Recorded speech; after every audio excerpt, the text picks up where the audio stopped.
बिस्मिल्लाहिर्रहमानिर्रहीम। अस्सलामुअलैकुम। Last lecture में बच्चों मैंने आपको ये बात सिखाई है कि कैसे दो मैट्रिसेस को हम सब्ट्रैक्ट करते हैं, उसी वे में बच्चों ऐड भी किया जाता है। आज के लेक्चर में बच्चों हम ये सीखेंगे कि कैसे दो मैट्रिसेस को मल्टीप्लाई किया जाता है। ठीक है बच्चों, उससे पहले मैं बच्चों आपको ये चीज बताऊंगा कि दो मैट्रिक्स मल्टीप्लाई होते कब है। ठीक है बच्चों, हर दो मैट्रिक्स मल्टीप्लाई नहीं हो सकते। ये एक बात पॉइंट आउट करनी है आपने, नोट कर लें अपनी कॉपी पे कि हर दो मैट्रिक्स जरूरी नहीं कि वो मल्टीप्लाई हो। ठीक है, वो मल्टीप्लाई कब होते हैं उसके लिए एक खास कंडीशन है, वो मैं पहले आपको बताऊंगा। एंड देन बच्चों आगे हम फॉरवर्ड करेंगे और सीखेंगे कि मल्टीप्लाई कैसे करते हैं। उससे पहले अगर आप इस चैनल पे बच्चों नए हैं तो चैनल को सब्सक्राइब कर लें, वीडियो को दोस्तों के साथ शेयर भी करना है और बेल आइकन को जरूर प्रेस करें ताकि मैं जो भी नई वीडियो अपलोड करूं उसका नोटिफिकेशन आप तक पहुंच जाए। तो चलो बच्चों आज का लेक्चर हम स्टार्ट करते हैं। हाँ जी बच्चों, कैसे हमें पता चलेगा कि दो मैट्रिक्स मल्टीप्लाई होते भी हैं या नहीं होते? तो बच्चों ये बात पता लगती है उनके आर्डर से। ठीक है, फॉर एग्जाम्पल अगर एक मैट्रिक्स है, उसका आर्डर आपके पास 3/4 है। ठीक है, और दूसरा मैट्रिक्स है उसका आर्डर है 4/1 कह दें आप। ठीक है, ये आर्डर है। अब बच्चों अगर ये दो मैट्रिक्सेस के मैंने ऑर्डर लिख दिए, ठीक है, तो ये दो मैट्रिक्स अब मल्टीप्लाई हो सकते हैं। क्यों? देखिए बच्चों, दो मैट्रिक्स मल्टीप्लाई तब होते हैं जब पहले मैट्रिक्स की नंबर ऑफ कॉलम्स और दूसरे मैट्रिक्स की नंबर ऑफ रोज ये इक्वल होती है। ठीक है बच्चों, दो मैट्रिक्स कब मल्टीप्लाई होते हैं? जब पहले मैट्रिक्स की नंबर ऑफ कॉलम्स और दूसरे मैट्रिक्स की नंबर ऑफ रोज क्या हो, इक्वल हो।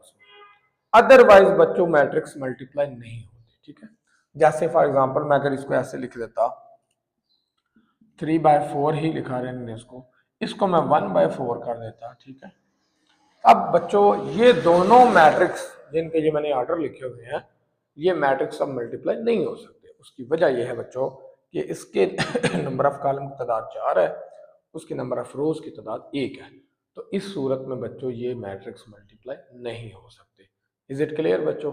आई होप कि आपको ये कॉन्सेप्ट क्लियर हो गया होगा। ठीक है, अब बच्चों आओ बताता हूँ मैं मल्टीप्लाई कैसे करते हैं। ठीक है, ये बच्चों हमारे पास एक्सरसाइज 4.1 का क्वेश्चन नंबर 1 है। ठीक है, उसमें वो कह रहे हैं if A is equal to A I J, एक आर्टिक्स मैट्रिक्स दिया उसने, जर्नल मैट्रिक्स। ठीक है, ऑर्डर 3/4 का दिया और उसने कहा जी कि शो करें I3 into A is equal to A होता है। ठीक है, I3 बच्चों अगर आपको याद हो तो मैंने जो आपको डेफिनेशन बताई थी आइडेंटिटी मैट्रिक्स की प्रीवियस लेक्चर में, वहां भी आपको अगर याद हो तो मैंने बताया था I3 का मतलब है आइडेंटिटी मैट्रिक्स ऑफ ऑर्डर 3/3। ठीक है, तो वो चीज है। तो सबसे पहले बच्चों लेट कर लो ए इज इक्वल टू क्योंकि जर्नल मैट्रिक्स है तो आपका क्या आएगा जी, A11 आएगा। ये जो 1 होता है ये बच्चों रो की पोजीशन को जाहिर करता है और ये जो 1 है ये कॉलम की पोजीशन को जाहिर करता है। ठीक है, इसी तरह चूंकि 3 तो 3 रोज लिखनी है और 4 कॉलम लिखनी है, तो A12 आएगा, A13 आएगा और A14 आएगा। ठीक है, क्या करता है बच्चों, ये जो पहला 1 है ये आपकी रो की पोजीशन को जाहिर कर रहा है कि ये एलिमेंट पहली रो में मौजूद है, और ये जो सेकंड वाला यहाँ पे 2 लिखा है, 3 लिखा है, 4 लिखा है, ये क्या शो कर रहा है कि ये एलिमेंट आपका इस कॉलम में मौजूद है। जैसे फॉर एग्जांपल मैं अगर ये कहता हूँ ये एलिमेंट आपका पहली रो में मौजूद है और तीसरे कॉलम में मौजूद है। क्लियर है बच्चों? इसी तरह बच्चों ये क्या आएगा, A21 क्योंकि अब दूसरी रो स्टार्ट होगी तो A21, A22, A23, A24, A31, A32, A33 और A34। ठीक है बच्चों, ये आपका वो ए मैट्रिक्स लिखा गया है, ये जो उसने दिया हुआ है। क्लियर है बच्चों? ठीक है, अब I3 क्या है जी, I3 क्या है जी, आइडेंटिटी मैट्रिक्स है ऑर्डर 3/3 का।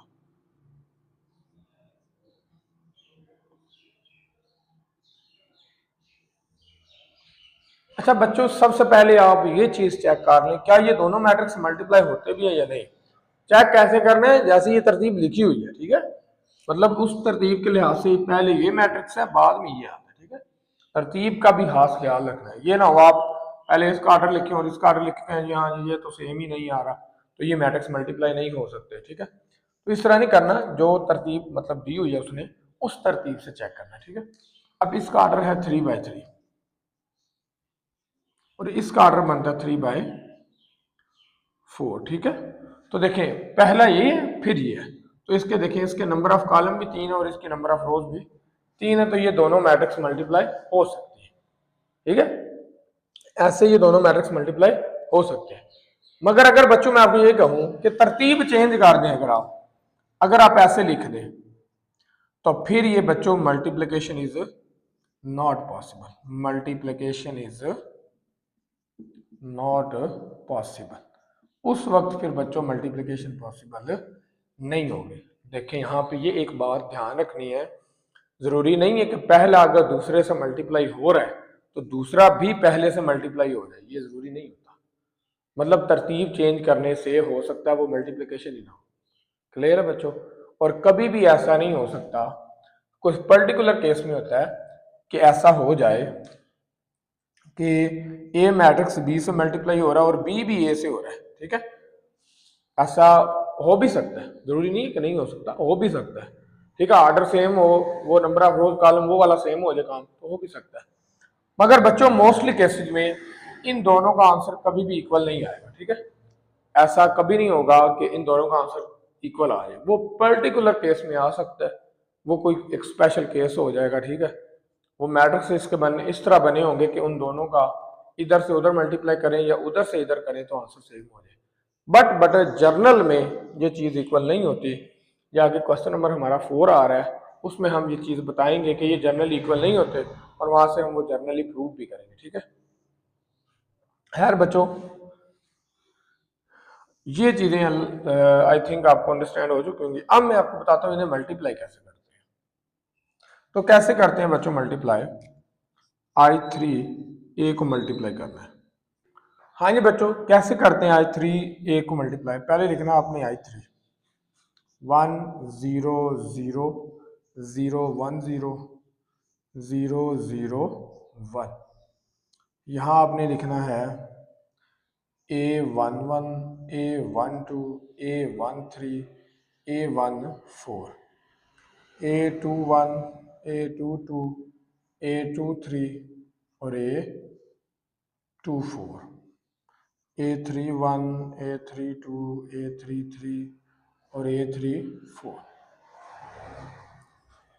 मल्टीप्लाई कैसे करना बच्चों, आपने लेनी है सबसे पहले फर्स्ट रो।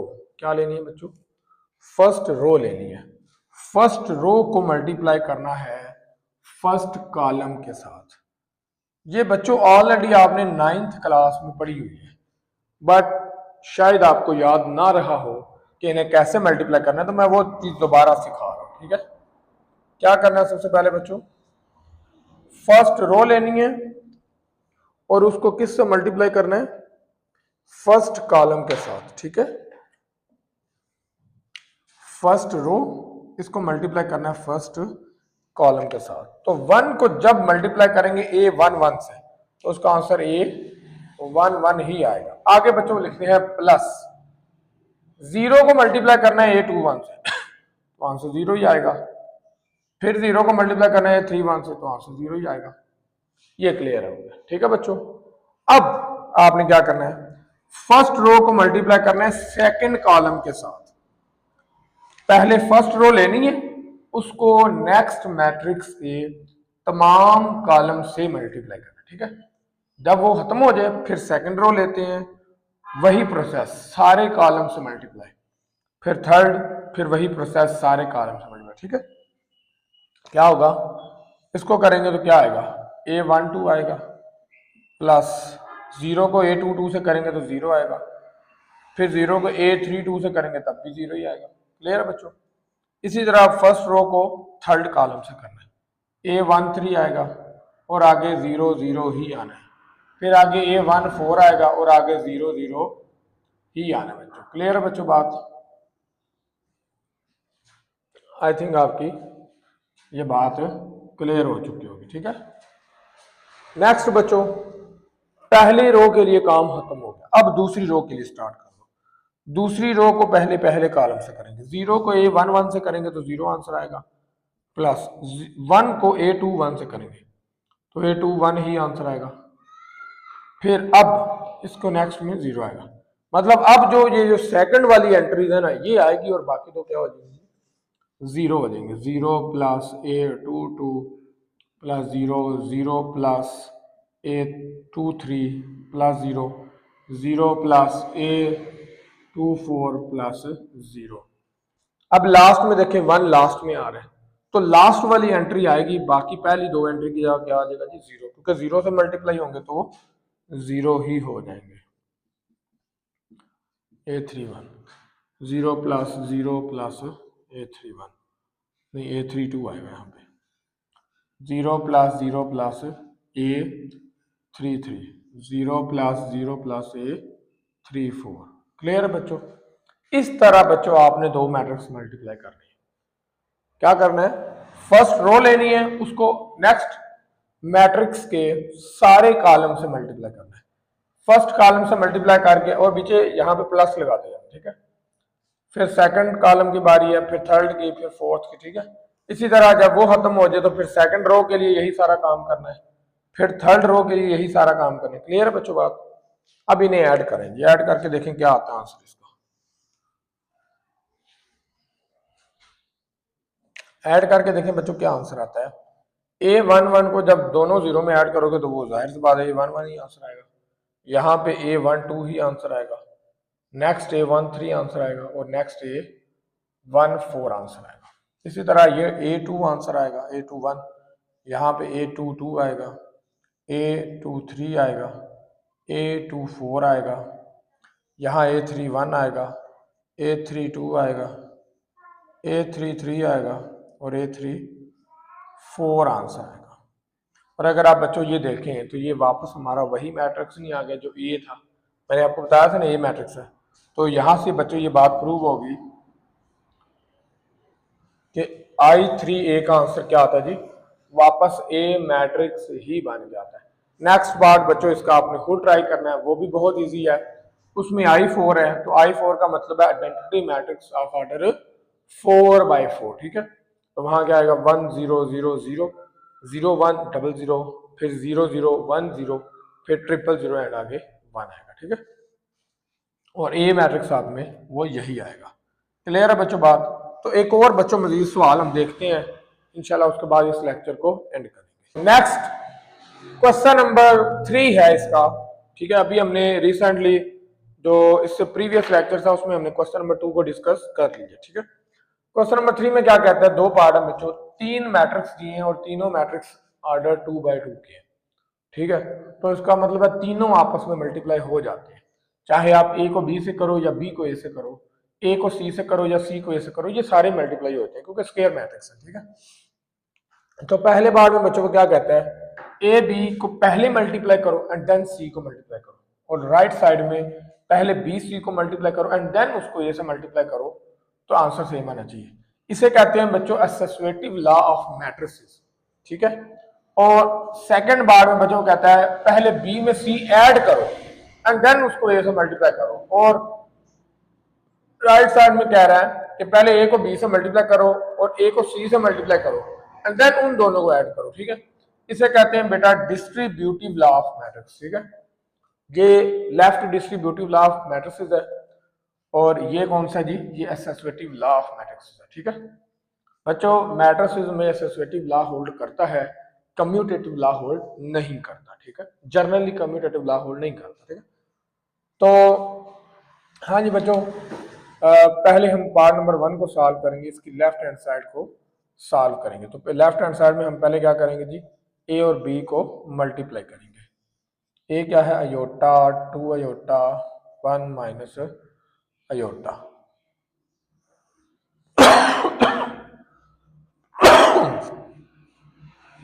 बी क्या जी, माइनस अयोटा 1 2 अयोटा और 1। तो बच्चों मैं आगे ही इसकी मल्टीप्लिकेशन लिखने लगा हूं, ठीक है। अभी मैंने आपको लास्ट क्वेश्चन में सिखाया कैसे मल्टीप्लाई करना है जी। फर्स्ट रो लेनी है, इसको पहले किससे मल्टीप्लाई करना है जी, फर्स्ट कॉलम के साथ मल्टीप्लाई करना, ठीक है। तो अयोटा को बच्चों जब माइनस अयोटा से मल्टीप्लाई करेंगे तो कितना आएगा जी, माइनस अयोटा का स्क्वायर आएगा। टू अयोटा को जब टू अयोटा से मल्टीप्लाई करेंगे तो वो कितना आएगा जी, प्लस 4 अयोटा का स्क्वायर आएगा। इज इट क्लियर बच्चों, ठीक है, यहां तक क्लियर बच्चों आपको। अब आपने क्या करना है, फर्स्ट रो को सेकंड कॉलम से मल्टीप्लाई करना है, यही फर्स्ट रो और यही आपने इसको सेकंड कॉलम से मल्टीप्लाई करना है, ठीक है। अयोटा को 1 से करेंगे तो क्या आंसर आएगा जी, अयोटा आंसर आएगा। 2 अयोटा को 1 से करेंगे तो 2 अयोटा ही आंसर आएगा। इज इट क्लियर बच्चों, ये क्लियर आपको। अगर बच्चों किसी भी किस्म का सवाल हो और अगर आपको थोड़ा बहुत भी कोई डाउट हो यहाँ पे कहीं पे थोड़ी सी, ठीक है, तो आप कमेंट सेक्शन में जरूर पूछें। नेक्स्ट बच्चों सेकंड रो के लिए हमने ये काम करना है, सेकंड रो के लिए अब ये काम करना है। सेकंड रो उसके साथ ये फर्स्ट कॉलम मल्टीप्लाई होगा, फिर सेकंड रो के साथ सेकंड कॉलम मल्टीप्लाई होगा। 1 को मल्टीप्लाई करेंगे माइनस अयोटा के साथ तो माइनस अयोटा आंसर आएगा।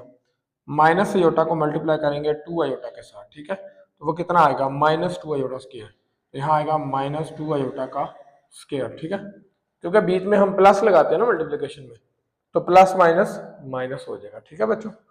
अब नेक्स्ट 1 को करेंगे 1 से मल्टीप्लाई तो 1 ही आंसर आएगा, प्लस माइनस माइनस, और अयोटा को 1 से करेंगे तो अयोटा ही आंसर आएगा। क्लियर हो गया बच्चों, यहां तक आपका क्लियर है। नेक्स्ट बच्चों देखो क्या करना है, अब अयोटा स्क्वायर, ये बच्चों पहले चैप्टर में आपने ये चीज पढ़ी है कि अयोटा स्क्वायर इक्वल होता है -1 के, ठीक है। तो वो -1 है तो ये माइनस ऑलरेडी मौजूद है, तो वहां पे वो इनको मिला के कितना बन जाएगा जी, 1 प्लस वाला बन जाएगा, ठीक है। देखो ना अयोटा स्क्वायर आता है ना -1, तो ये मिला के +1 बन जाएगा, ठीक है। ये चीज बच्चों मैंने उधर डायरेक्ट लिख दी है। फिर आगे बच्चों क्या है, 4 अयोटा स्क्वायर, अब प्लस है तो अयोटा स्क्वायर चूंकि -1 के इक्वल है तो वो -4 हो जाएगा। क्लियर है बच्चों। नेक्स्ट बच्चों अयोटा में 2 अयोटा ऐड करो तो ये 3 अयोटा आ जाएगा, माइनस अयोटा, अब यहां फिर अयोटा स्क्वायर आ रहा है, ठीक है, तो माइनस है तो फिर वो क्या हो जाएगा जी, +2 हो जाएगा, और ये 1 minus aorta. Is it clear बच्चों। और मजीद आगे थोड़ा सा इसको लिखा जाए तो क्या लिखेंगे जी, 1 में से 4 माइनस करेंगे तो -3, ये 3 अयोटा, ये कितना आएगा जी, 2 माइनस अयोटा आएगा, और ये कितना आएगा जी, 1 माइनस अयोटा। तो ये बच्चों आपके पास a को b से हमने क्या किया जी, मल्टीप्लाई करके देख लिया, ठीक है। अब हमने क्या करना है, इस a b के साथ किसको मल्टीप्लाई करना है जी, c को मल्टीप्लाई करना है। अब हम वो करने लगे हैं स्टूडेंट्स।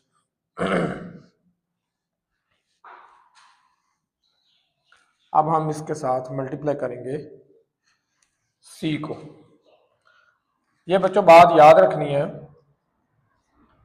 पहले ए बी वाला मैट्रिक्स लिखना है और देन सी वाला लिखना है। आप ये ना हो कि पहले सी लिख रहे हो और फिर बाद में ए बी वाला लिख रहे हो, ये नहीं काम करना। मैंने आपसे कहा है ना कि मल्टीप्लिकेशन में यहाँ वो मैटर करता है ऑर्डर, कि आप ए को बी से तो मल्टीप्लाई कर सकते हैं तो वो एक आंसर आएगा, और जो बी से ए मल्टीप्लाई करेंगे तो वो आंसर डिफरेंट होगा, ठीक है, पॉसिबिलिटी ज्यादा चांस होते हैं डिफरेंट, तो इसलिए ये ऑर्डर का ध्यान रखना है। तो ए बी पहले लिखना है, क्योंकि ए बी को मल्टीप्लाई करके ये आंसर आया ना, तो ये पहले लिखना है। और जो सी वाला है वो इसके बाद में लिखना है, 2 अयोटा, 1 माइनस अयोटा और अयोटा, ये चीज बच्चों बाद में लिखनी है आपने। हाँ जी बच्चों, कैसे मल्टीप्लाई करेंगे, सिंपली मैंने अभी आपको सिखाया, फर्स्ट रो को फर्स्ट कॉलम से, फर्स्ट रो को सेकंड कॉलम से, सेकंड रो को फर्स्ट कॉलम से, और सेकंड रो को सेकंड कॉलम से ही आपने मल्टीप्लाई करना है। तो -3 को 2 से करेंगे तो कितना आएगा, -6 अयोटा आएगा। 3 को माइनस अयोटा से करेंगे तो ये -3 अयोटा स्क्वायर आ जाएगा। इज इट क्लियर बच्चों। -3 को 1 से करेंगे तो -3 आएगा।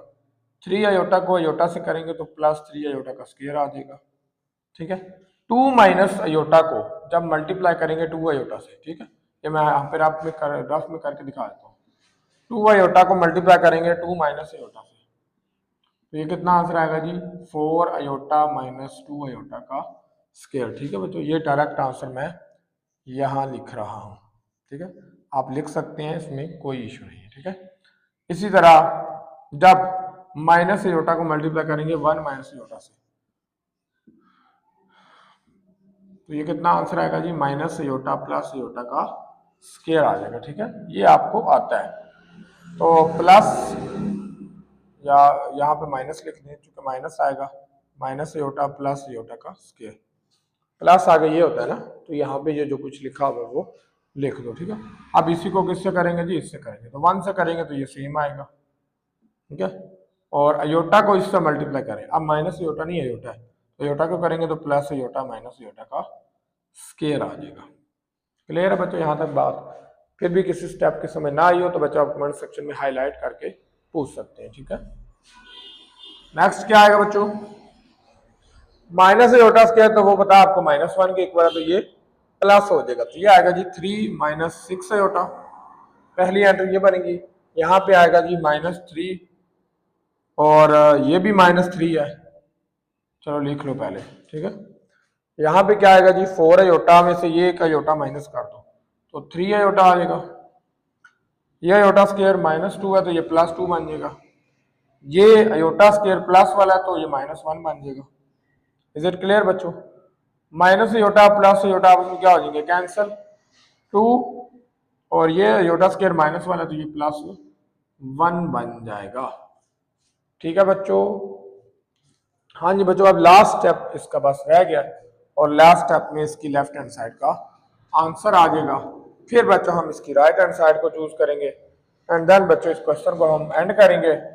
नेक्स्ट पार्ट की मैं आपको हिंट दूंगा, फिर आप उसको इजीली अंडरस्टैंड कर भी लेंगे और हो भी जाएगा इजीली। 3 माइनस 6 अयोटा, ये -6, ये आ जाएगा आपके पास 3 अयोटा +1, ये आ जाएगा 3। ये आपके पास लेफ्ट हैंड साइड बच्चों आ गई है। इसी तरह बच्चों अब हमने राइट हैंड साइड में क्या करना है, पहले बी और सी को मल्टीप्लाई करना है, जो उसका आंसर आएगा फिर ए को पहले रख के उससे मल्टीप्लाई करना है, वो भी करते हैं बच्चों। ये लेफ्ट हैंड साइड का आंसर आया हमारे पास। ठीक है, ये आंसर हम अपने पास साइड में कहीं पर लिख के सेव कर लेते हैं ताकि हमें याद रहे कि ये आंसर था हमारा। 3 माइनस 6 अयोटा -6, 1 + 3 अयोटा और 3। राइट हैंड साइड में क्या करना है जी, पहले बी और सी को मल्टीप्लाई करना है। ठीक है बच्चों, बी मैट्रिक्स क्या है, माइनस अयोटा 1 2 अयोटा 1 और सी मैट्रिक्स क्या है जी, 2 अयोटा 1 माइनस अयोटा और अयोटा। तो अब बच्चों मैं इनको थोड़ा सा डायरेक्ट मल्टीप्लाई करने जा रहा हूँ, क्योंकि अब आपको मल्टीप्लिकेशन अंडरस्टैंड हो चुकी होगी कि मल्टीप्लिकेशन है क्या और कैसे करते हैं, अब आपको आ चुका होगा। मैं थोड़ा सा डायरेक्ट करूँगा, तो ये आएगा -2 अयोटा स्क्वायर माइनस अयोटा आएगा और आएगा माइनस अयोटा प्लस अयोटा। ठीक है, नेक्स्ट आएगा जी 4 अयोटा स्क्वायर माइनस अयोटा और आगे आएगा जी 2 अयोटा प्लस अयोटा। ठीक है, तो प्रोसेस वही है, first row first column, first row second column. ठीक है, उसी तरह ही करना है। तो ये आएगा आपके पास 2, यहाँ से मैं थोड़ा डायरेक्ट करने लगा हूँ क्योंकि अयोटा स्क्वायर अब आपको पता चल गया -1 होता है, तो वो माइनस और ये माइनस मिला के प्लस बन जाएगा। 2 माइनस अयोटा, ये कट के 0 आ जाएगा। ठीक है, ये आ जाएगा -4 माइनस अयोटा और ये आपके पास 3 अयोटा आ जाएगा। ये आपके पास क्या आ गया जी, बी और सी को मल्टीप्लिकेशन करने से आंसर आ गया। अब इसके साथ क्या करना है जी, ए को मल्टीप्लाई करना है। ठीक है, अब इसके साथ ए को मल्टीप्लाई करना है, ए इंटू बी सी करना है। तो पहले आपने ए मैट्रिक्स लिखना है, अयोटा 2 अयोटा 1 माइनस अयोटा। ठीक है, पहले आप ये लिखेंगे और इसके साथ आप ये लिखेंगे 2 minus iota 0 -4 minus iota 3 iota. ठीक है, क्लियर है बच्चों? नेक्स्ट इनको मल्टीप्लाई करेंगे जी, इनको मल्टीप्लिकेशन कैसे करने हैं जी, अयोटा को 2 माइनस अयोटा से करेंगे तो आएगा 2 अयोटा माइनस अयोटा स्क्वायर। ठीक है, और प्लस आगे इसको इससे करेंगे ना, वो आएगा जी -8 अयोटा और -2 अयोटा का स्क्वायर आ जाएगा। इज इट क्लियर बच्चों? अब फर्स्ट रो को सेकंड कॉलम से 0 से जो मर्जी मल्टीप्लाई करो वो आंसर 0 देगा, तो ये आएगा आपके पास +6 अयोटा का स्क्वायर। इज इट क्लियर बच्चों? अब नेक्स्ट सेकंड रो की बारी, तो आएगा 2 माइनस अयोटा माइनस +4 अयोटा और प्लस अयोटा का स्क्वायर। क्लियर है बच्चों? आगे नेक्स्ट क्या आएगा जी, 1 को 0 से करेंगे तो 0 आएगा, अयोटा को इससे करेंगे तो ये आएगा जी -3 अयोटा का स्क्वायर। क्लियर है बच्चों? अब इनको थोड़ा सा मजीद सॉल्व कर लो और यहाँ से लास्ट स्टेप तकरीबन बन जाएगा या सेकंड लास्ट बनेगा। तो 2 अयोटा में से 8 अयोटा माइनस करो तो कितना आएगा जी, -6 अयोटा आएगा। ठीक है, और अयोटा स्क्वायर कितना मान गया, -3 अयोटा स्क्वायर। ठीक है, तो इससे -3 अयोटा स्क्वायर लिख दो। क्लियर? और ये कितना आ गया, 6 अयोटा स्क्वायर। ये कितना आ गया जी, ये आ गया आपके पास -, अयोटा +4 अयोटा, ये 3 अयोटा आ गया। और ये क्या आ गया, 2 - 1 + 2 - 1, तो क्या अयोटा स्क्वायर -1 के इक्वल है ना, तो वो आ गया। ठीक है, और ये आ गया +3। क्लियर हो गया? अब इससे लास्ट स्टेप को हम कर लेते हैं और उसमें हमारा ये आंसर आ जाएगा। क्या आएगा जी लास्ट स्टेप, -3 अयोटा स्क्वायर है तो ये +3 बन जाएगा, और -6 अयोटा ये 7 ही है तो ये 7 ही रहेगा, वो -6 बन जाएगा, ये बन जाएगा 1 + 3 अयोटा और ये बन जाएगा 3। तो आप देख सकते हैं बच्चों, ये हमारे पास लेफ्ट हैंड साइड मौजूद थी जो हमने लिखी हुई थी साइड पे, और ये राइट हैंड साइड है, तो दोनों ही सेम आ गई। ठीक है, तो उसे वो जो लेफ्ट हैंड साइड हमने सॉल्व किया उसे 1 का आप नाम दे दें, इसे आप 2 का नाम दे दें। ठीक है, तो from 1 and 2 A B into C is equal to A into B C। ठीक हो गया बच्चों? आई होप आपको मल्टीप्लिकेशन अच्छी तरह अंडरस्टैंड हो चुकी होगी कि क्या करना है इसमें। ठीक है बच्चों? दूसरा बच्चों जो पार्ट है इसका वो आपने खुद ट्राई करना है। उसमें करना क्या है मैं आपको हिंट दे देता हूँ। उसमें सबसे पहले आपने लेफ्ट हैंड साइड में बी और सी को ऐड अप करना है, प्लस करना है। प्लस कैसे करना है, जैसे माइनस किया था, माइनस में हमने वो क्रॉसपॉन्डिंग एंट्रीज को माइनस किया था ना, यहाँ पे क्रॉसपॉन्डिंग एंट्रीज को प्लस करें। ठीक है, प्लस करके जो भी आंसर आएगा फिर ए को बच्चों पहले रखना है और जो बी + सी का आंसर आएगा उसे बाद में रखना है और उनको मल्टीप्लाई करना है। ठीक है, वो आपकी लेफ्ट हैंड साइड आ जाएगी। राइट हैंड साइड में देखें, पहले ए को बी से मल्टीप्लाई करना है, वो मैंने आपको यहाँ पे करके दिखाया है। ठीक है, ए को बी से हमने किया है यहाँ पे मल्टीप्लाई, फिर ए को सी से करना मल्टीप्लाई। ठीक है, वो भी आप कर लेंगे इंशाल्लाह। देन ए बी और ए सी इनके जो आंसर होंगे उनको आपस में क्या करना है, आपस में अपने ऐड अप करना है। ठीक है, तो वहां से इंशाल्लाह लेफ्ट हैंड साइड और राइट हैंड साइड आपको क्या आ जाएगी जी, इक्वल आ जाएगी। क्लियर बच्चों? तो मिलते हैं बच्चों इंशाल्लाह किसी नेक्स्ट लेक्चर में दोबारा। आपका बहुत शुक्रिया मेरी वीडियोस को देखने का। आई होप कि आपके लिए बहुत इंफॉर्मेटिव साबित हो रही होंगी, आपकी जो प्रेपरेशन है वो अच्छी चल रही होगी। ठीक है, साथ साथ बच्चों प्रिपेयर करें अपने आप को, क्योंकि लास्ट में अगर आप ये कहें ना कि हम प्रिपेयर हो जाएंगे तो लास्ट में बच्चों आप उस तरह प्रिपेयर नहीं होंगे। और एक बात जो बच्चों सबसे बड़ी होती है वो यही है कि आप लोग इसे भी मैट्रिक की तरह आसान समझ के चल रहे होते हैं कि जैसे मैट्रिक पास कर ली है इंटर भी पास कर लेंगे, तो बच्चों वैसे काम नहीं है। मैट्रिक और इंटर में डिफरेंस है। ठीक है, मैट्रिक में आप लास्ट 2 मंथ पढ़ के भी इजीली पास हो जाते हैं, क्योंकि वहां पे सिलेक्टिव जो काम होता है ना वो इजीली आप अटेन कर लेते हैं, उससे इजीली आप सिलेक्ट भी कर लेते हैं और इजीली वो सॉल्व भी हो जाता है। ठीक है, मगर बच्चों यहाँ पे वो काम नहीं है। यहाँ पे क्वेश्चन थोड़े से मुश्किल आते हैं, थोड़ा सी डिफिकल्टीज आती हैं, थोड़े से अब एक्सरसाइजेज भी ज़्यादा हो जाती हैं। ठीक है, तो उन एक्सरसाइजेज के क्वेश्चन भी ज़्यादा हो जाते हैं, तो यहाँ पे थोड़ा सा ना मैट्रिक की निस्बत काम मुश्किल है। तो इसलिए बच्चों साथ साथ अगर आप प्रैक्टिस करेंगे ना फिर इंशाल्लाह कोई मसला नहीं होगा।